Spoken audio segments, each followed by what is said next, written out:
Alright, here we go. Alright, so that's Asuka's fuzzy.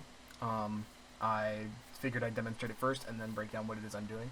So, it's really strong. I'm doing it with blue, and I'll explain why in a bit.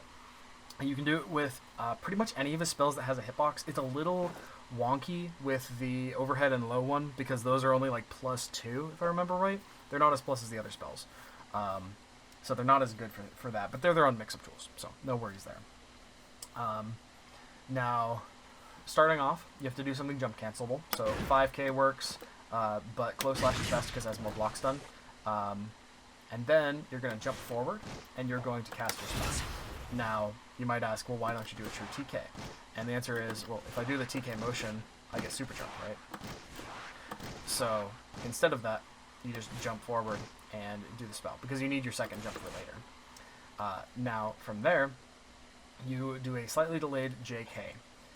So, it's like this. You'll want to hit someone. You generally hit them about at belt level. It's a little lower.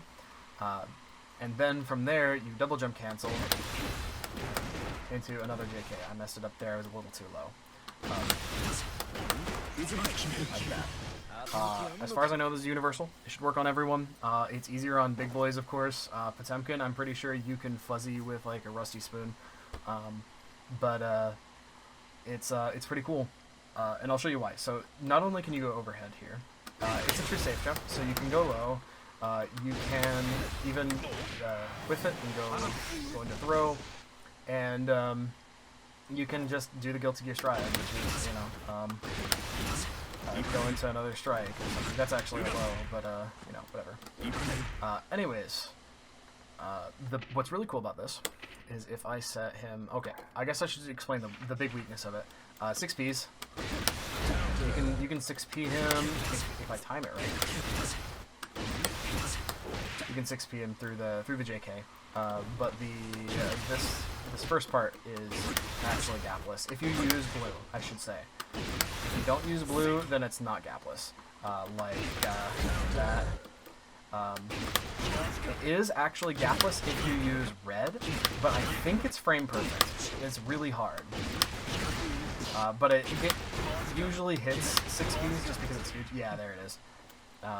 It usually hits 6Ps just because it's freaking massive. So, you know.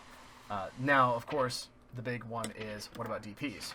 Well, if I time this right, it's a little hard against Chip because this is really fast.